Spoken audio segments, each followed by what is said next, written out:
Bring an amazing welcome for Mr. Bill Nowicki, everybody.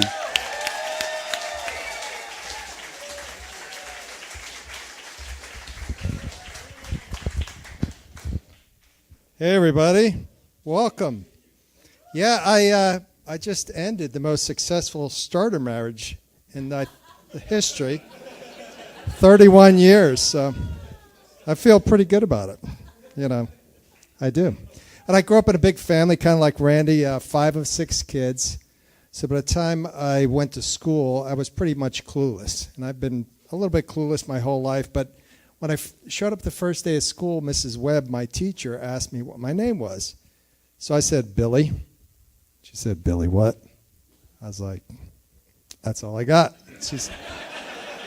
Turns out there's a thing called last name that my parents never got around to because they were kind of tired. And I think they delegated it to my sisters to teach me, and it never got to me. So anyway, and things didn't get any better. But, you know, back when I was a kid, and who's over 50 in this room? Anybody? A couple? Nobody wants to admit it. Just kidding.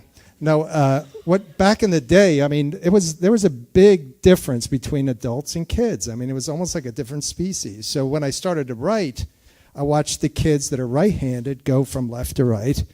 So Billy went from right to left.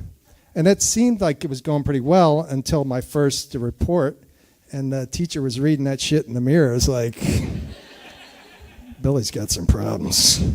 But no, I did pretty well, actually, in school. Well, I did okay. And then when I turned 18, it was time to start a job. I didn't have any college aspirations at that time. And so I, applied for and got this uniform. And just turned out to be a Friendly's ice cream uniform. But so I started at Friendly's. I worked there about a year. And, I was scooping ice cream, making sundaes. I felt pretty good about myself, so I went up to the manager, Ken. I'm like, hey, Ken, I think I'm ready for the grill. He's looking at me. He's like, no, I don't think you can handle it. I said, really? He goes, yeah, it's too complicated. I said, all right. So I went back to scooping, like, my sherbet ice cream, and then flash forward 2 years later, I'm driving a fucking nuclear sub, bitch. Somehow I turned things around. That scooper was now operating. Shit. It felt great. No, I mean, I was like, I can do some stuff. And, so I got out of that. I had a successful career. I've been a nuclear engineer for quite a few years now. But I look back, at the divorce and everything, I was like, well, there's Bill 1.0, it's like my formative years with the backwards writing. Bill 2.0 was like, the Navy. I was in there 6 years. And Bill 3.0 was the marriage, kids, career thing. And now I'm thinking I need to go on to Bill 4.0. So I have a list. Bill 4.0, I'm going to put this in the back for the sign-ups, but I figure this is an engineering problem, because I don't know certain things, and like I don't have a lot of my friends from when I was married, so I need help with I need like wing men, wing women.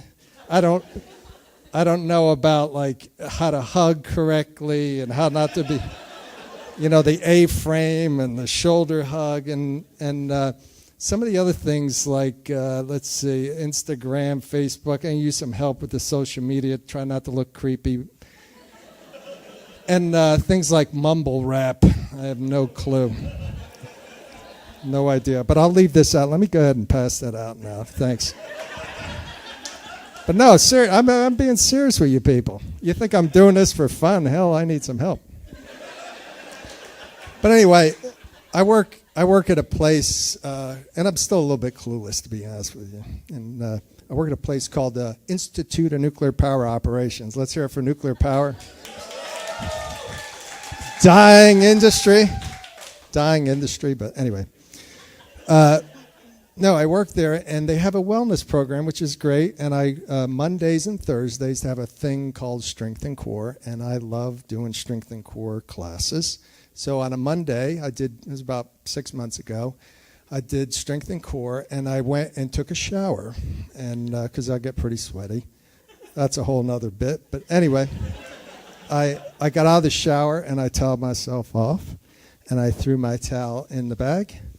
I reached in the locker, got my underwear, put those on, reached back in the locker, and it's like, that's not my shirt. That's it. These aren't my underwear. So as I was taking the underwear off, they were down about my ankles, I heard the shower go off next to me, and the dude that was his underwear, I got off one locker, just one. It was 21, 22, 21, 22. I got in the wrong one. So the dude that it was, it's a true story. I wish it wasn't true. It's absolutely.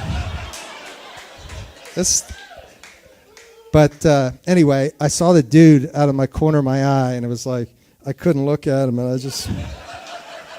was like, got in the wrong locker. These are your underwear. And it wasn't that bad because it was really the same exact underwear. I just happened to get in the wrong locker. But anyway, that's my time. Thank you very, very much.